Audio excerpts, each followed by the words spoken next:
A wounded woman escaped bandits into the arms of a cowboy who secretly built an empire. Whoa there, darling. You're bleeding through the sand. Who did this to you? June froze. Her arm instinctively reached behind her, fingers brushing the handle of the small knife tucked into the waistband of her jeans. Her breaths came in short, frantic bursts. The voice was deep, steady, startled but not aggressive. The man who stepped closer was tall, broad-shouldered, wearing a dust-covered cowboy hat and a long canvas coat. His boots crunched softly on the desert gravel.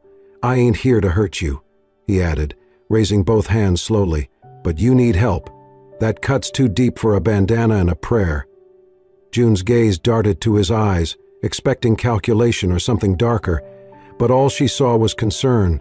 Her body trembled with adrenaline, blood loss, and fear. She was barefoot, torn jeans soaked at the thigh with a deep crimson stain, the right side of her shirt ripped and hanging open. "I don't need help," she muttered, backing away. "You're limping," he replied. "Pretty sure your legs disagree." The sun was beginning to dip, casting long shadows over the arid hills. The desert wind picked up, stinging her eyes and swirling dust through the dying light. Her vision blurred. She blinked hard, her knees threatening to give. He took one slow step forward. "Let me help you stand, just to get you out of the wind." June's voice cracked. "No cops, you call anyone, and I'm gone." "No one's coming. I don't like sirens either." She watched him, chest heaving, weighing the last ounce of trust she had left in the world. Then everything around her tilted. The next thing she knew, strong arms caught her before she hit the ground. When June opened her eyes again, it was to the glow of a lantern and the scent of wood smoke and leather. The pain in her leg throbbed sharply now, and she instinctively tried to sit up. "Easy there," came the cowboy's voice again, now softer. "You're safe. Just stitched you up far as I could." She looked around. They were inside a small wooden cabin with stone walls and a slanted roof. There were no pictures, no electronics, only basic furniture, a wood-burning stove, and the faint sound of a fire crackling outside. Her leg was propped up on a stool, wrapped in clean gauze. She could see the stain of her blood soaking through. "You live out here?" she rasped. "I do." "You some kind of survivalist?" He half smiled. "I just like peace and quiet." She squinted at him, trying to read him again. "Name?" "Caleb." "Why help me, Caleb?" He looked at her for a long beat. "Because someone didn't." June swallowed hard, her throat dry. "You got water?" He brought over a tin cup. She drank greedily, wincing when the movement tugged at the wound. When she finished, she asked, "Where are we?" "Dust Valley, middle of nowhere by most maps." "Perfect." Caleb crouched by the fireplace, feeding it another log. "You want to tell me what happened?" "No." "Fair enough." Silence stretched. June looked down at her bandaged leg, then toward the door. "I'll be gone by morning." "You won't make it 3 miles on that leg." "I'll crawl if I have to." He didn't argue. Instead, he stood and moved to a wooden shelf, pulling down a clean shirt and setting it beside her. "You can stay as long as you need, as long as you don't bring trouble here." "I already did," she said, eyes hard. "They're coming." His jaw tightened. "Who?" "Guys with guns, bad ones. They were supposed to take me somewhere. I ran." Caleb nodded slowly. "Cartel?" "Worse. Private, paid. They don't leave witnesses." She shifted uncomfortably, pain flashing across her face. "Then we'll make sure they don't find you," Caleb said quietly. "You don't know what you're getting into. I've dealt with worse than men with guns." That night, June barely slept. Her body ached, her mind spun with fear. But some part of her, buried deep under trauma and distrust, clung to the quiet rhythm of the fire and the calm presence of the stranger who hadn't turned her in or asked too many questions. She dozed off to the distant howl of coyotes. At sunrise, Caleb was already outside, tending to the horses. He moved with the ease of someone who knew every inch of the land beneath his boots. June limped to the doorway, leaning heavily on the frame. "You ever use a rifle?" he asked, without turning. She hesitated. "A little." He handed her one. "Just in case." June took it, fingers instinctively checking the safety. Her eyes scanned the horizon. Then she saw it. Tire tracks. Deep ones. At least 2 vehicles had pulled off the main dirt road less than 100 yards from the cabin, then looped back toward the eastern ridge. Her stomach dropped. "They're close," she whispered. Caleb followed her gaze. His jaw clenched. "They're tracking you." June's throat tightened. "I thought I threw them off back at the canyon." "You left blood behind," he said grimly. "That's enough for dogs, or determined men."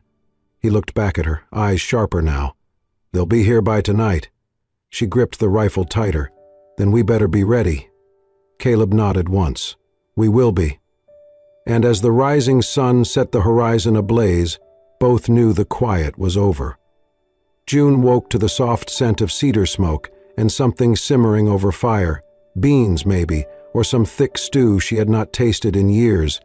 The ache in her leg was still there, dull and pulsing, but wrapped cleanly now, tight but not suffocating. She sat up slowly, wincing, and found herself once again in the small wooden cabin. Caleb was sitting just outside the door, sharpening a knife on a stone with slow, methodical movements. His back was broad beneath his worn flannel shirt, his hat resting on the rail beside him. The morning air was crisp, clear, and quiet, except for the occasional chirp of a bird or creak of the windmill turning behind the cabin. He didn't turn when she stepped into the doorway, leaning heavily on the frame. "You always this quiet?" she asked. Caleb glanced over his shoulder. "Only when someone's healing." "I'm not healing.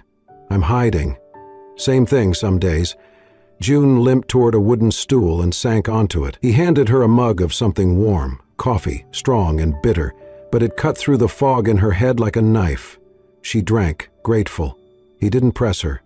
Didn't ask why she ran, who was after her, or why her eyes looked older than her face. And that unsettled her more than any question would have. "You don't want to know what I did?" she asked finally, staring into her cup. "If you want to tell me, you will. What if I'm dangerous?" Caleb looked at her then, his eyes calm but not soft. "Then you wouldn't be scared." June let out a breath, part relief, part something heavier she didn't want to name. She sipped the coffee again and looked out across the land. It was wide open, untamed, nothing but sand, brush, and the slow crawl of light over distant hills. The kind of place no one could own, but some might try. "What is this place?" she asked. "Mine." "You own all this?" He nodded once. She blinked. "What do you do with it?" Caleb gave a half smile. "I watch it, let it breathe." "You don't sell it?" "Nope. No cattle, just horses, and quiet."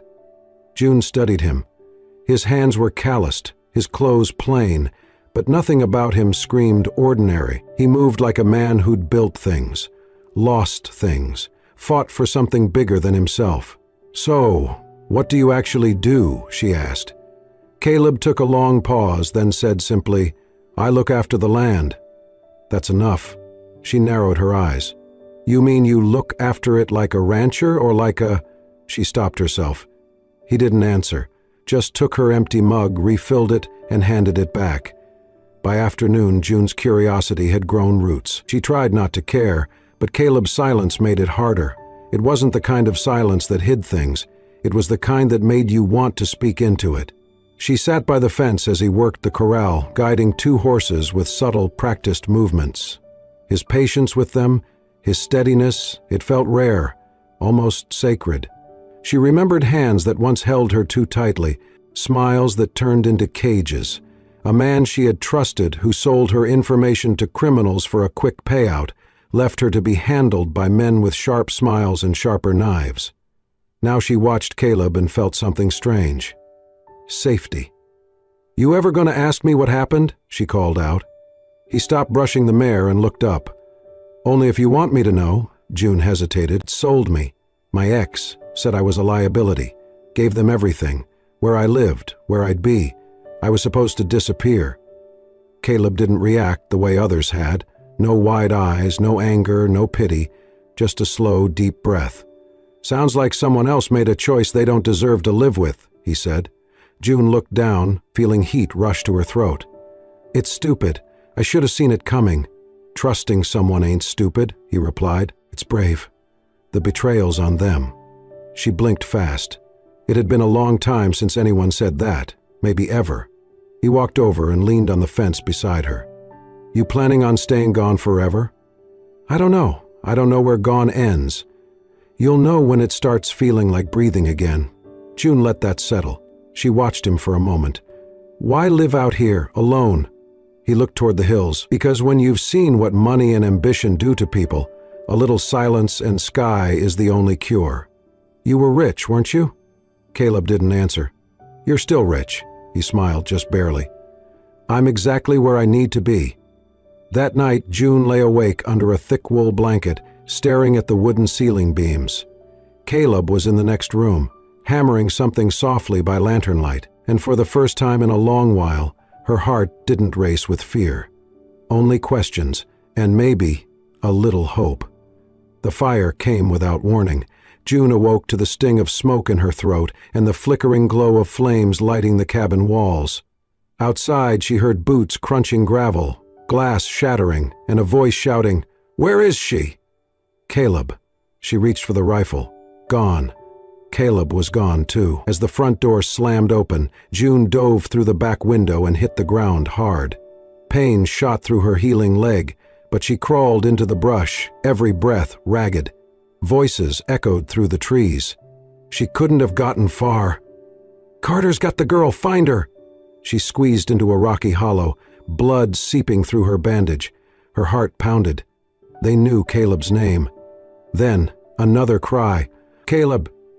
She couldn't stay hidden, not while he was out there. She grabbed her knife and crawled back toward the flames. Smoke curled through the trees.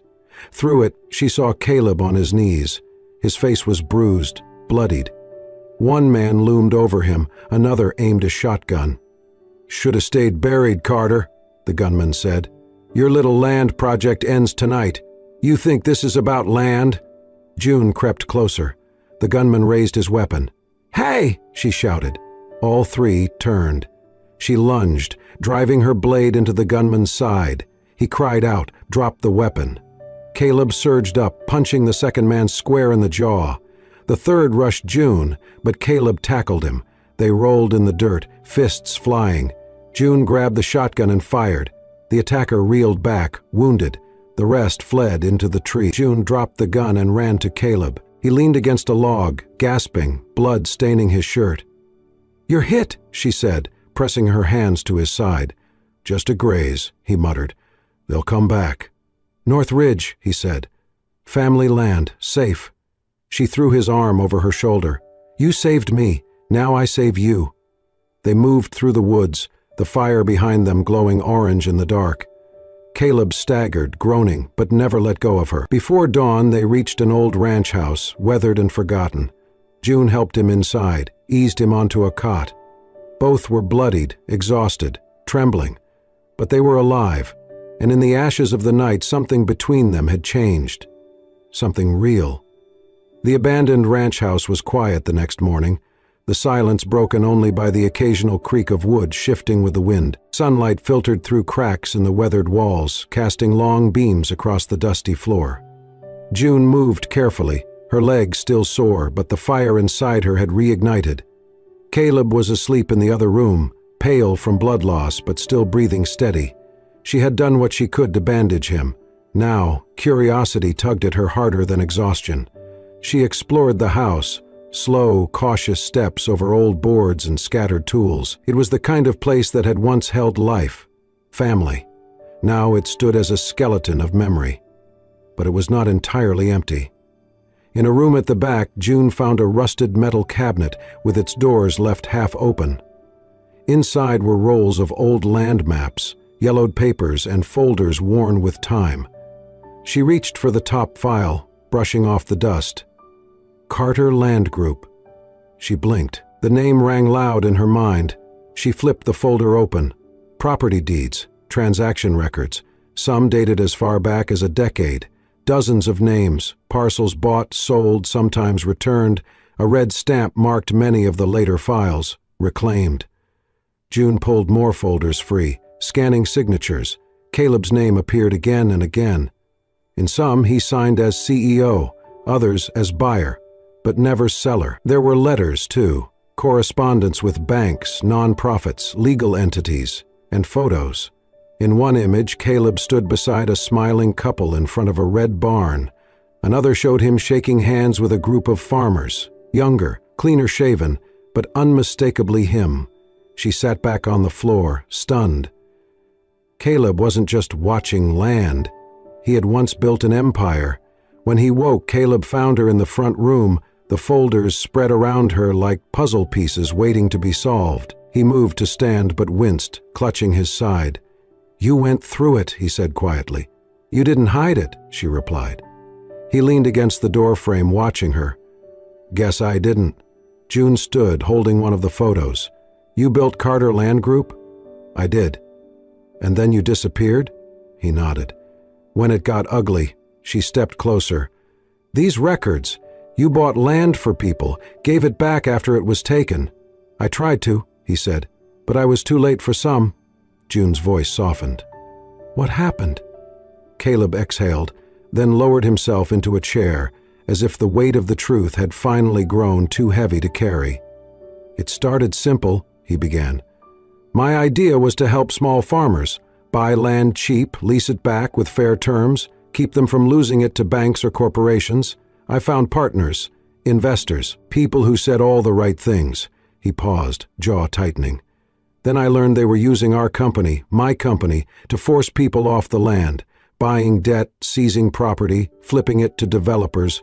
I was the face of it. The press called it innovation. I called it theft." June sat across from him, silent. "I tried to stop it," he continued.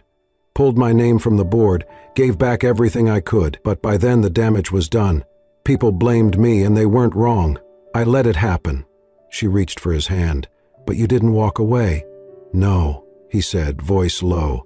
"I sold everything I owned, went quiet, and I started buying back what they stole, piece by piece, quietly. No press, no name. Why not let people know it was you? Because they'd see me as the man who took it in the first place. Say I didn't want thanks. I just wanted to fix it." Her throat tightened. "You've been fixing other people's pain while living with your own." Caleb looked down. "That's the only way I could live with myself." June stood, walked to the window. Outside, the burned edge of the night's chaos still lingered, ashes scattered over the brush, a charred tree stump smoldering faintly. She turned back to him. "You saved me without knowing who I was, without asking. You didn't even flinch." He met her eyes. "I knew what it was like to run." Her chest ached. She crossed the room and knelt beside his chair.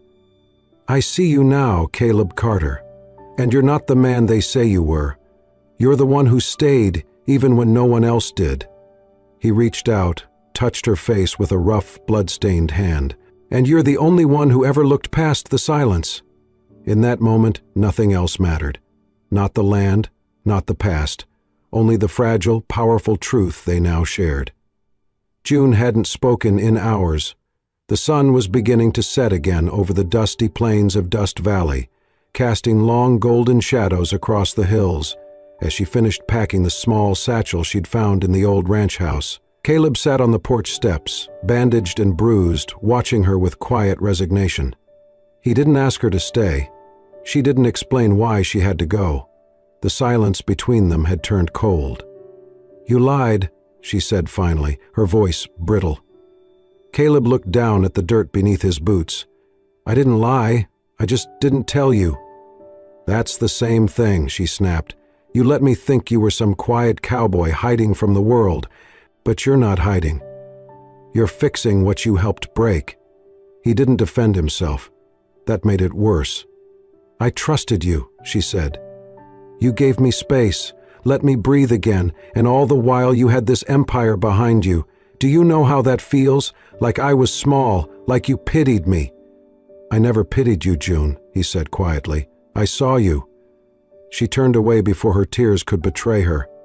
"I can't do this. I can't stay here and pretend like it doesn't change everything." And with that, she left.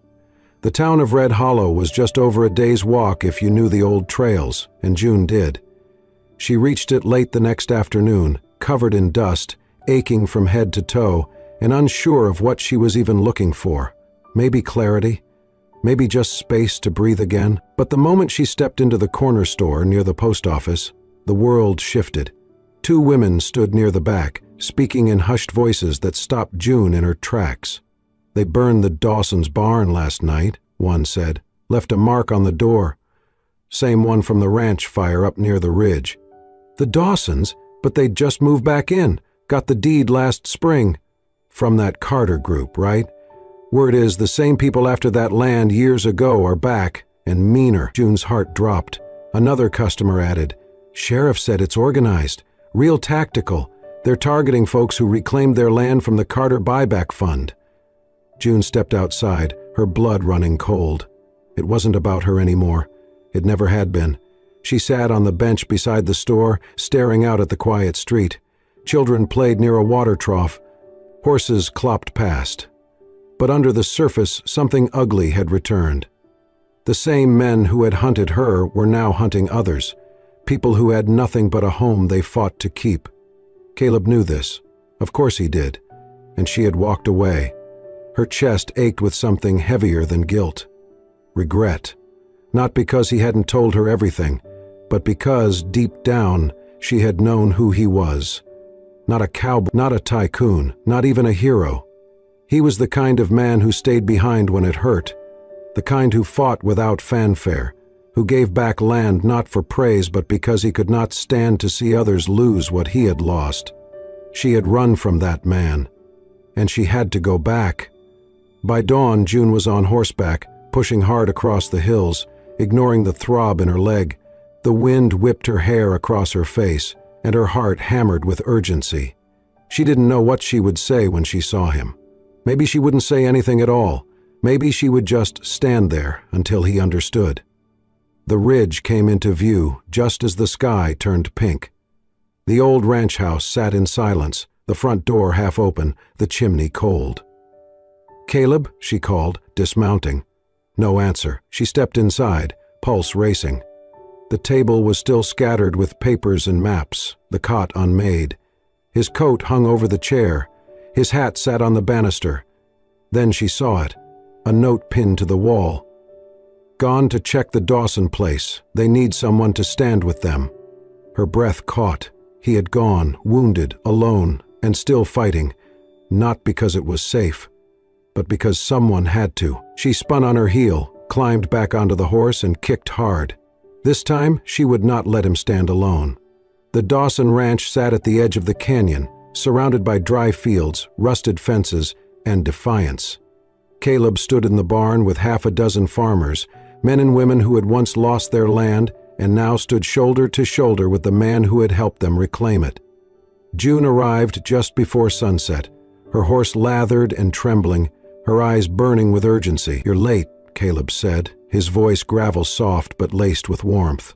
"I came back," she said, breathless, "and I'm not leaving again." They had only hours to prepare.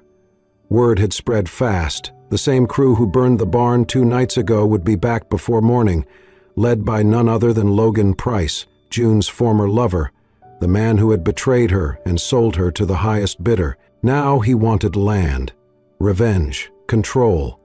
June helped hand out ammunition and marked escape routes behind the barn. Caleb coordinated positions along the ridge, using his deep knowledge of the land to their advantage. "They'll come from the west side," Caleb muttered, pointing to the narrow canyon pass. "That's where the dirt gives under the weight of trucks. If we catch them there, we can bottleneck them." "And if we don't?" June asked. "We make them bleed for every inch." Night fell. The wind howled low between the rocks. Then, just before midnight, headlights appeared, cutting through the dust and sagebrush like glowing fangs. The invaders came in black trucks, armed and armored, riding with the arrogance of men who'd never been told no. Logan stepped out first, tall and smirking, a pistol resting at his hip. He shouted across the clearing, his voice echoing like a curse. "Come on out, Carter. Let's talk like businessmen." Caleb emerged, calm, rifle at his side. "This isn't business, Logan. This is theft." Logan grinned. "Call it what you want, but you've got land I want and people too dumb to see who you really are. You gonna hide behind these sheep forever?" June stepped out beside Caleb, eyes blazing. "No one's hiding," she said, "and you're not getting a damn thing." Logan's face twisted when he saw her. "Well, well, I thought you were gone for good." "I was," she said, "until I remembered who I am." Logan's smirk dropped. Then came the first shot. It cracked through the night, ripping into the barn door inches from where Caleb stood. Chaos erupted. Gunfire rained across the clearing. The farmers took cover behind hay bales and wooden carts, firing back with whatever they had: old hunting rifles, shotguns, even a crossbow. June ducked behind a trough, breathing hard, heart hammering. Caleb was 20 feet ahead, taking cover behind a wagon, returning fire with sharp, practiced aim. One of the attackers tried to flank the left side, sneaking along the ridge. June saw him first. She rose from cover, aimed, and squeezed the trigger. The man dropped. Her hands shook, but she didn't hesitate again. Through the smoke and shouts, she found herself moving instinctively, reloading, calling warnings, helping an older farmer move his wounded son behind the barn. She was no longer a victim running from shadows. She was the one shining light through them. Suddenly, she heard Caleb shout her name. She turned. Logan was aiming straight at her from the rocks above. Then came a blur, Caleb diving across the open ground. The gunshot rang out. Caleb's body jerked mid-air and collapsed onto the earth. Jones screamed, running to him. His shirt was dark with blood at the shoulder and chest. "No, no, no," she cried, pressing her hands to the wound. "Stay with me." He coughed, eyes fluttering. "You okay?" he whispered. "You idiot," she sobbed. "Why would you?" "Because I couldn't lose you again." Behind them, the gunfire slowed. Logan's crew was retreating, disoriented by the resistance, the terrain, and their own wounded. Sirens wailed in the distance. Someone had finally called in the law. But June didn't care. All she saw was the blood on Caleb's chest, spreading like a wound in the land itself. The same land he'd fought to protect, and now bled into Caleb's. World drifted in and out of haze for days. Pain blurred everything. The sterile white of bandages, the sting of antiseptic, the murmur of distant voices. But through it all, one thing remained constant. June's hand in his. She never left. When he woke for the first time, really woke, not groaning or half muttering through fever, the sun was pouring in through the window of the small-town clinic. Birds sang somewhere beyond the sill. A fan hummed low on the wall, and June was asleep, slouched in a wooden chair beside him, her hand still wrapped around his. He turned his head slowly, pain licking through his chest where the bullet had passed dangerously close to his lung. But he didn't care. She was there. He didn't need to ask why. She opened her eyes minutes later, almost as if sensing the shift in the room. "You're awake," she said, her voice cracking with quiet relief. He tried to smile. "You look worse than me." She laughed, wiping at her eyes. "You almost died, Cowboy." "Don't try to be funny." "Almost," he whispered, "but you pulled me back." She leaned in, forehead resting gently against his. "You don't get to leave yet," she murmured. "Not when we've just started." In the days that followed, June barely left his side. She read aloud to him, old westerns ironically, and brought him soup he always claimed was too salty. They watched the sunrise together from his window, and at night she told him stories from before everything fell apart. Her childhood dreams, the books she wanted to write, the cabin she once sketched on a napkin and called home, and he listened. Because that's what he had always longed for. Someone who saw beyond land, beyond empire. Someone who saw him. One evening, a nurse entered quietly and handed June a small envelope with Caleb's name scribbled on the front. "We found this in his coat pocket," she said. June opened it later, sitting beside his bed while he slept. Inside was a folded piece of paper and a ring, simple, silver, worn smooth with time. The note was short. "If I don't make it back, give this to her. Tell her it belonged to my mother. Tell her I wanted her to have it, no matter what." June didn't cry then, but her fingers curled tightly around the ring, and she held it to her chest like it was more precious than gold. When Caleb woke, she was waiting. "You weren't supposed to read that yet," he said softly, voice rough with sleep. "You weren't supposed to get shot." He tried to sit up straighter but winced. She helped him adjust the pillows. "I didn't mean to rush anything," he said. "That note, it wasn't pressure." "I know," she said. "It was truth." He looked at her, really looked, and saw no doubt, no fear, only love. "I used to think I was building something big enough to matter," he said. "I thought if I made enough noise, bought enough land, helped enough people, it would fix the things I couldn't fix in myself." She stayed silent, letting him speak. "But I was wrong. You don't fix yourself by reaching higher. You do it by reaching inward. And you taught me that, June." He reached for the ring now resting in her palm. "I don't want to build a kingdom anymore," he whispered. "I just want to build a home with you." June's breath caught. He held up the ring, trembling slightly. "So, will you let me? Be the reason I stay? Be my beginning, not just my rescue?" Her eyes filled instantly. She nodded. "Yes," she said. "Yes, Caleb, I will." Tears slipped down her cheeks as he slid the ring onto her finger, small, imperfect, and beautiful.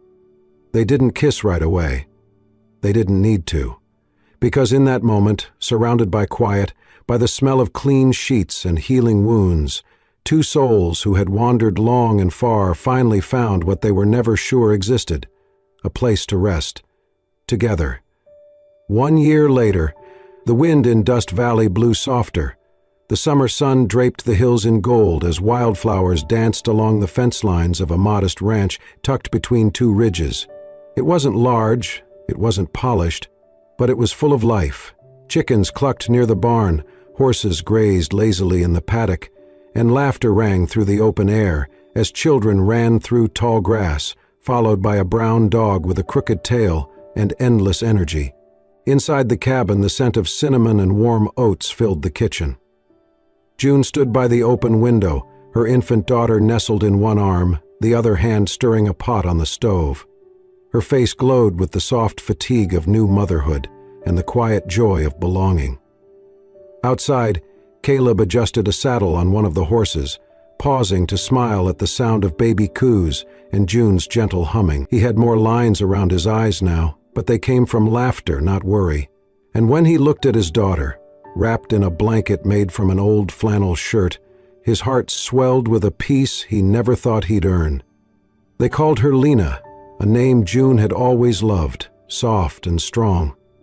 The ranch had become more than home. It had become sanctuary. Twice a week they opened their gates to children from neighboring counties, kids who had known loss, fear, and abandonment.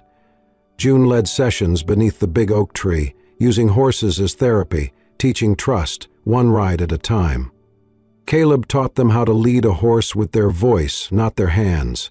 The laughter that now filled the land used to be silence. Caleb never reclaimed his public title. No press release, no comeback tour, but quietly, through local lawyers and anonymous donations, he helped dozens of families reclaim land that had once been stolen, helped them build greenhouses, repair wells, restock barns. No one knew his name, but they knew the man with the steady hands and the kind eyes, who always showed up with a tool belt, a seed bag, or a silent nod of understanding. One evening, as the sky melted into hues of lavender and burnt orange, Caleb lifted Lena into his arms and carried her toward the pasture where June waited with 3 horses saddled and ready. "Family ride?" she asked, smiling. He nodded, placing Lena gently into the baby wrap across June's chest. Thought it was time she saw the view from the ridge. They mounted up, slow and steady. Caleb led the way, June close behind, the baby nestled against her heartbeat. The climb to the top of the hill was quiet except for bird song and the rhythmic beat of hooves.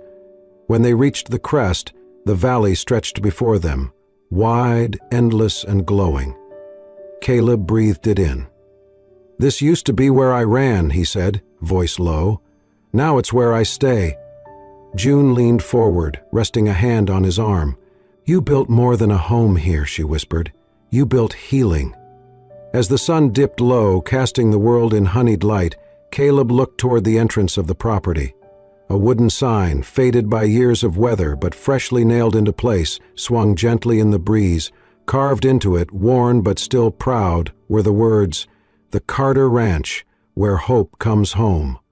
Caleb smiled, and for the first time, the man who once carried the weight of empires and regret knew exactly who he was: a father, a husband, a man at peace. And as the horse beneath him stepped forward, carrying him beside the woman and child who had saved his soul, Caleb Carter rode not into the sunset, but straight into everything he had ever longed for: home. And so, from ashes and silence, two wounded souls found not just refuge, but renewal. From the dust of betrayal rose the roots of trust.